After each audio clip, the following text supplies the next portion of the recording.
All right, kind of going on with vision of Wu Ji Quan Fa. This will be so kind of part one, just talking. Part two, going further into like how we evolved as a group to the structure we use now. Part three was more like the Ge family history, the Ge Jianpai history, which is really the Huang family system history. And I'm going to continue on this time and talk a lot more about Tom Garriga. The hardest one to get Tom to talk. It wasn't until near the end of his life he was willing to talk about kind of his experience, and some of that. It was very modest and humble, something I loved about him. Um, Tom just wanted to do the work. He wanted to get people better. He's like, you know what I learned by the way I do it, and he really undersold himself a lot. Love it, don't love it. That's just the way it was, and love that about him. But he really did accomplish some amazing things as a lifelong martial artist. I mean, his story is really amazing, and I was super honored he would share it with me, share even what he was willing to, and which I feel is like quite a bit. But he's a guy with a lot of past, and there's a lot of things I could speculate. I'm not going to get into those. It would be a forever video, and I already rambled too much in these, so I'm going to try to stay focused.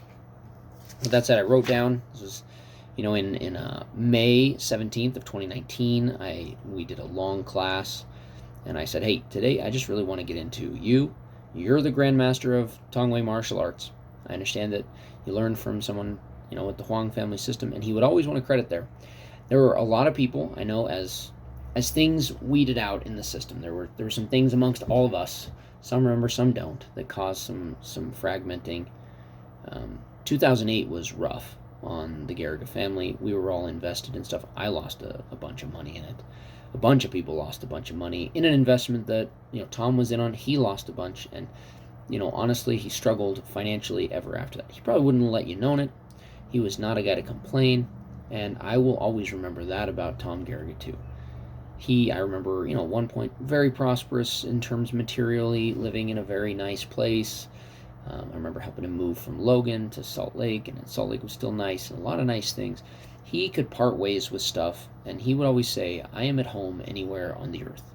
And he really didn't care. And then in riches and in poverty later, he was not a different, his character wasn't suddenly different. And he'd rather be, struggling than to bother people he felt were his family about money, and that's difficult, or whatever we want to say about it. It was a certain dignity, and I will always remember that fondly and try to be the same way. It's hard to live, especially in your latter years, without material security. It is hard, and it breaks a lot of people and their character, but not him.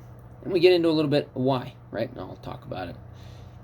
And like I said, I had to pry some of this out of him. It was maybe my finest interrogation I've ever done, thankfully, to get him to talk. But I mean, no, Tom, no one could get Tom to say anything he didn't want to say. So, but you had to be able to ask the right questions, and so if I get any credit, it's for that, to tell kind of his incredible story. But Grandmaster Tom Garriga, he's the Grandmaster of Tongwei Martial Arts, or the martial method there. He created Wu Ji Quan Fa, right? Is it based, like he would say, 90% on the 85 to 90% on the Huang family system? Yes. And that's what he always said. There were some people that thought, well, you made it up. You're just, you made it up on your own. Weren't able to, we don't have anyone we can go talk to and check that we can find that verifies you learned what from who, other than Kempo. So you just made your own version of Kempo and wanted to sell it. There were some people, especially after 08, when things soured with a lot of people, that wanted to say that. Tom would say, look, I would love to be able to take credit for it, but I just can't. And it would honestly probably have been easier just to go under the lineage of Kempo and then just do what he wanted to do. A lot of people did, but Tom was huge on saying it the way that it was, whether it was probable or not, whether it was palatable or not. I mean, you could accuse him maybe of embellishing at times the story, or how, or using, marketing like we were talking about in the brochure, but even that's pretty hard to come after him on. That's the way the family portrayed their martial art. And, it's not like the family was like, well, we tried to spend 2,000 years to make a mediocre martial art. No, of course they're going to be proud of what they were presenting and Tom was learning. It's a story a little bit of how Tom got to learn, who he was. Let's go into that before I ramble too long. So I had a class, which, his lineage, his experience, his background, and all the relevance in the creation of Tongwei as a business, as an association, and of Wu Ji Quan Fa. Trying to source the materials he learned, many references, from just to understand that, where does the core material of our system come from? Basically, I'm trying to figure out, what did I learn? I mean, I just didn't really care what Tom was teaching. It was like, I didn't think martial arts was worth anything when I started learning when I was 15. I remember, getting in a stupid schoolyard scrap in early junior high with someone who was supposedly a black belt in Taekwondo, and I didn't know much other than tackling people, and he tried to do a spinning kick, and I tackled him and beat him off of a tackle, and so I just thought martial arts is bullcrap. I didn't want to learn. But when I went into Tongwei martial arts the first time and saw some of the techniques and saw what was being done, I was like, I could really use this. I might get into my history on a different one of these. I guess that's relevant. I'm going to try to be upfront with a lot of that, what it is and isn't. And, some of you, if you're going to spend time learning or continuing to learn, it's probably good I like everything to be out there. We're in the internet era. In the era of the 90s, like I think I've said before, everything was kind of more play things up. Just like when people do a resume, let's be real about the level of even modern time, dishonesty sometimes. And it's not called dishonesty, but you play the big stuff forward. As the internet has taken off, at least in marketing, and I have a business major, right? In marketing, you don't want to promise too much. You want to be accurate now. And we evolved to that anyway. So the underselling that Tom kind of liked to do, but always felt weird doing for marketing, is probably exactly what we want. And I just want to have people know what's going on and be upfront about it. So I don't really care how many people want to study or keep studying. Like I said in the first video, if we're 100 strong, I'd rather be 100 strong than 1,000 thin. And so, and with that, should know at least what he was willing to say to me about it. He said his experience in martial arts, he's born in 1945. 5 years old and at 12 years old, two things that really affected him as a martial artist is the first-hand witness of knife murders. He grew up in New Orleans, the New Orleans area. He was a white minority. He was in a white minority neighborhood, and he said it was rough. Latinos and blacks always targeting Tom because he's white. That was what he said about his experience. Going to and from school 2 times or more per month. I tried to, get into, always ask follow-up questions like, what are we talking about bullying-wise? How often? 2 times per month, between 8 to 15 years old, he would usually have some sort of confrontation. He said in 4th grade, there was a psychotic kid sat behind him, bullying him. He attacked many kids with weapons, once a hatchet brought to school. So Tom's motive to start was he was living in what he felt was a hostile environment and wanted anything he could learn to really help him fight. So he could immediately see with some things, this is not going to help me in a fight. And he had no interest in it. And he didn't care where he was learning it from. It was more like, I need this as functional information to survive a very real threat that he was concerned with. Going back to those first-hand knife murders, he would tell the story, and this is probably going to take multiple series. It was a long class. This was like a 5-6 hour class. To go through all this, and a lot of cool tangents that I learned, and affected. So I hope you get a lot out of that. Tom would want everyone as his family to know that. He kind of mentioned that at the end of the class, like, look, I didn't talk about this to a lot of people. If people are curious, someday, maybe share some of this with them. Was some of the spirit I felt from having the class, and some of the last things that he said during that class. I want to carry on kind of the legacy he started as best as I can. But at 5 years old, and he says, obviously, this is a 5 years old memory, right? Like, it's not super clear, but some things are vividly clear, and I still remember it. And coming home, I'm with my mom. We're about to go into our apartment. It's like, one of those hallway apartment buildings, and down the hall, there's an argument going on, and I see someone, is yelling, and then the door opens, and he said, I saw someone reach out, and I saw a knife stab the other person. I think there's a bunch of blood that I could see. And I remember my mom fumbling with the keys really fast because the guy that had stabbed was is now looking down the hall at them. and she's fumbling with the keys, and she's freaked out and is able to finally get the door after shaking open and pulls him in the house and doesn't say anything else. He said, what I thought was interesting for me, this is Tom speaking, is that I really had no emotional response. I saw it, and I just didn't know how to process what I was seeing. I mean, for me, it was, now I realize it was a knife, but I saw someone kind of looked like he hit the other guy, and the other guy started bleeding a lot, and my mom got scared, and we went inside. I didn't know how to process the information. So that was one of the things he said you can start to use to help people to overcome trauma and mindset, is that in the beginning, we can cope with violence because we have no frames of reference, and we don't interpret it as debilitating trauma. And he said I never did, and so it never affected me as debilitating trauma. That, if you trained with Tom under mindset, you'll understand the power of the word interpretation. How we interpret events determines how we process events. And so when you're going in to try to fix things, really you're just going into experiences and reinterpreting them, trying to add new perspectives to interpret them in a more resourceful way. And later, he said it was like Mardi Gras. He was about 12 years old. Although I do remember him actually saying 12. He could have been a little older. This is a man at 70 plus years trying to remember what was happening when he was 5 to 15 years old. So, granted for what it is. This is not like an official documentary. No one did.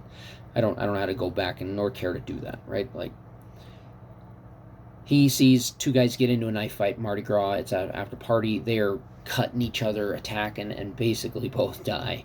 But they're all watching it in the streets, and nothing's really done about it. And that's what he observed. And so that one, he said, I felt more shocked by it. Definitely, it gave me a feel for what real violence and the desperate fervor that is fighting for your life looks like, and how just mutual death.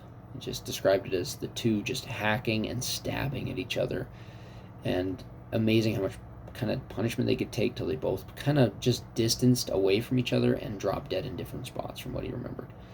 They moved away and then they died. And so that's where he came from, seeing some of that stuff, experiencing that, having to chase him with that hatchet. He said he had multiple opportunities to actually fight. But his first opportunity to start learning anything, he said, with that motive was he had a cousin that started, and he was poor. Tom's dirt poor. His parents are really young when they have him. Like, I think it's 18 right at 18. So this is a young family. And struggling down in New Orleans, right? Minority in that area. They're the minority. So, I mean, for Tom, it's not like they had money to go go learn boxing from the best boxing trainer or whatever. He had a cousin. And it's all through family. Tom loved his family, and family was the top priority and his top loyalty in a lot of things. He'd drop anything for his brother, for his sister, for his wife. He loved his family, right? And it's a duty. But that's probably because a lot of them did the same for him. He had a cousin that knew how to box. Cousin started teaching him how to box, and he took to it. And he started learning some judo from another friend at school, and studied a lot in books. Now, Tom would always describe Bruce Lee and him hit it off really well, because they both would take material that in their mind other people had learned, taken for granted and undervalued, and drill it to the point where it was better in their hands than the original person. They were both fanatic drillers. If you're in the modern fun vernacular, drillers are killers. Tom would drill things when he would learn it, especially then, because he was motivated, right? He's like, this jab may save my life. This cross may save my life. Boxing's a relatively simple sport to learn, and you can start practicing it, and he had the chance to use it in real fights from what he said when he was young. I don't have lots of details on those, but he said that he had that experience. I believe him, based, working with him. Everyone else that did believes it. Said he had the experience to study between 1956, which is when he's 11, and 1960 approximately. He got a chance he was looking for anything he could find. If he knew of someone in the area, he'd say, hey, can I be your uke, so to speak, to learn it? Learn judo, which I think was Kodokan judo, and then Nakai jujutsu, which is Japanese jiu-jitsu, and Shotokan karate, right? Those are the ones he got a chance to study there outside of the boxing. So he's already getting into those. He moves to Salt Lake City at age 15. That's about 1960. And starts studying under Mills Crenshaw in Kempo and Tamiki Aikido, who he knew both. I said he learned, you know, judo when he was going back a little bit. I'm just going through the notes I wrote down. Really taught him balance, how to maintain balance. Could do excellently. Experience was kind of informal with a neighborhood kid that had a local judo club and would let him come if he was willing to do randori and sparring in exchange for getting to learn. And he had to learn through kind of being the crash test on him and then getting a chance to practice. And that's how they basically let him in. His jiu-jitsu experience was more technical. There was a local cop that he was learning from, taught Tom on and off. Tom did a lot of self-learning from it and practicing. And he had brothers. He had a brother and sister. He had a lot of cousins. And so he would learn and practice everything he was taught. He was very good at making kind of a training group around him to learn. It's another thing that we kind of had in common. I'd learn something from Tom, and I'd go find different people to train with, some that I was teaching, some that, were contemporaries. Like, always find a way to drill things. Love to drill it. Just enjoy that.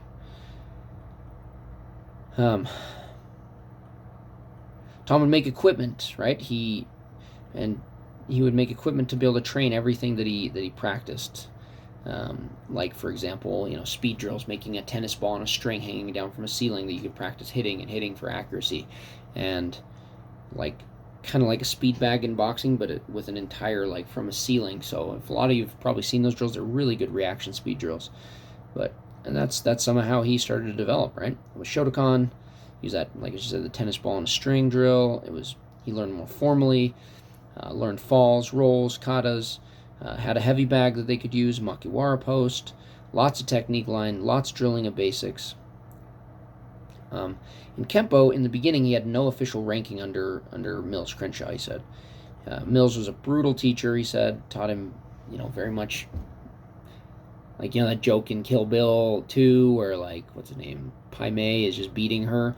That's what he kind of said. It's kind of like that. He just, he would just beat you up in class and to teach you, and that's the way you'd learn. Right? He wanted you to feel it wasn't Tom did not consider it abuse. I suppose some people in the namby-pamby world we live in now would consider that abuse. But if you, I volunteered to get beaten up all the time by Tom and others that could do well, because that's, there's nothing that teaches you like feeling it. Right? If you know how it feels, you know how to deliver a feeling in a lot of ways. And you're not getting injured. There's still safety. Understand the difference between bruises and you're volunteering for this. You're wanting to learn how to fight and how to really fight. So Mills was like that, he said. He's a brutal teacher, taught the police department at the time.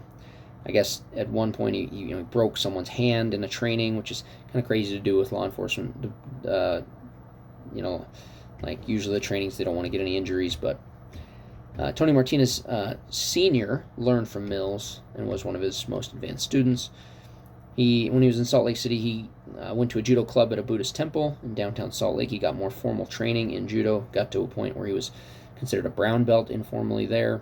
A lot of his rankings informal, and so people are going to want to crap on that or whatnot. That's part of why he didn't want to go around trying to claim the other styles for his business. But he said, I was easily able to compete with them, and they considered me in that class, and that's how he did it. Once again, he didn't have a lot of money to pay for a lot of things. It was all in more trade. Granger High School, he was not well accepted because of his accent, sounding like he's from the South. Several fights, almost got expelled. That's what he said. He said he got to work with a guy named Dennis Floto from Japan. He learned at an academy. Dennis Floto learned at an academy with samurai traditions. He was friends with Tom. Lots of board breaking they did together. Lots of stuff on power output. He got to learn that Tamiki Aikido I talked about more informally from a black belt named Nick Nicholas. So a lot of randori, sparring, etc. This were real great expertise in wrist locks. So you got to understand, when Tom encounters the family system, he is a person who has been doing that type of thing for a long time. You also got to realize there's only so much to do with the human body.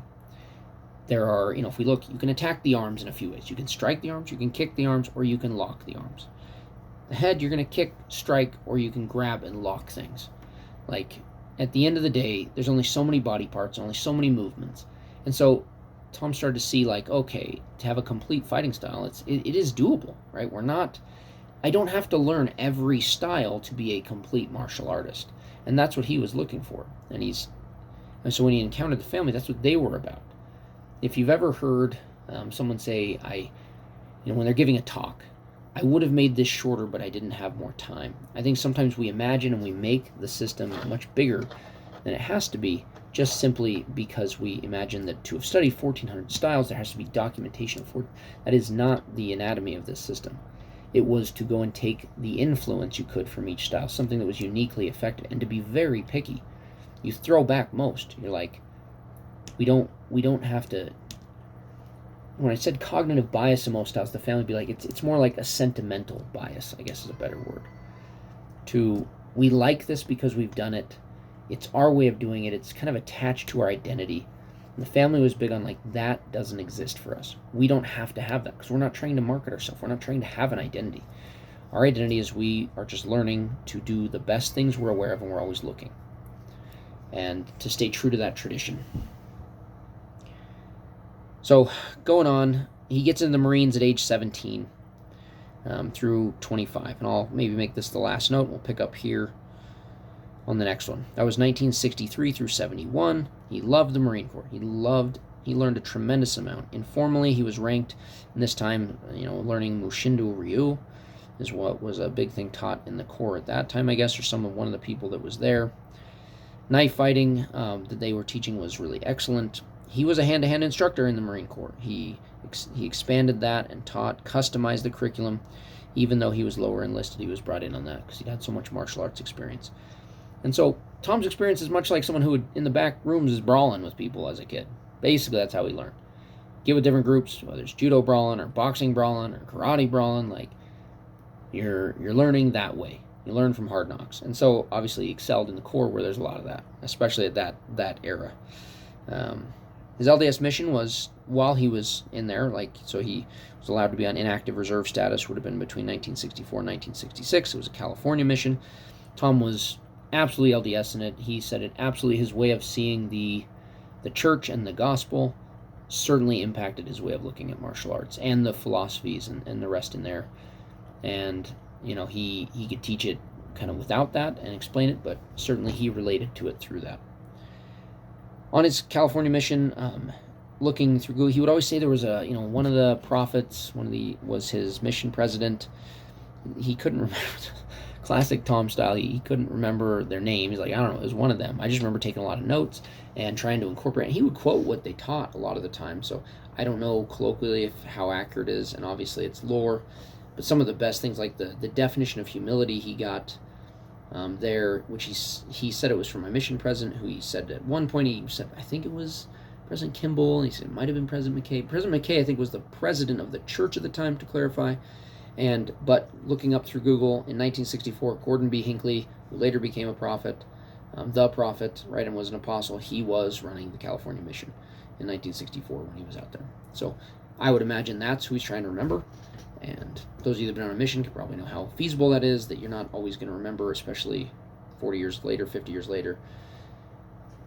Tom he really didn't focus on who said anything. He would say a lot, it's not who's right, it's what's right. He just was looking for the most effective material on spirituality. In that sense, we're talking the church. And that's what he would often talk about. He says that's the real vision of like being a Mormon or being a member of the Church of Jesus Christ of Latter-day Saints is what they call the 13th article of faith, we seek after the best things. We're always trying to learn anything that is beautiful, favorable, of good report, that makes people's lives better. And so that approach was very much taken into it. And we filter the rest out. I don't have to absorb the poison with the good. So anyway, that was where a lot of his philosophy would certainly be influenced by, was that. My computer's turned off on me. There we go. And yeah, we'll pick up from there after and what starts to happen during his mission. And he was still learning on his mission. I guess to finish out this segment, he had a missionary companion named Jack Crenny in the district who would train on P-Days. He was a brown belt under with Ed Parker in Kempo. Tom was at that time kind of considered, he had been ranked a second-degree black belt in Shotokan. That was the one he got some formal rank in. Tom liked versatile knowledge of Crenny, and he would train with him, and they would train a lot on P-Days, very competitive, and that's what made him want to keep learning. Later with, Mills Crenshaw was his old Kempo teacher right before his mission, and then, of course, during there he's learning with this guy who had learned, was brown belt with Ed Parker. So that's what led him to want to seek out Ed Parker later.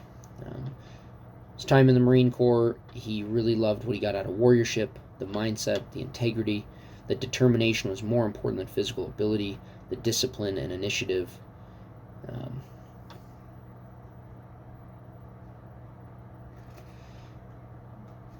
And yeah, so we'll pick up from there next time and kind of talk a little bit more about it.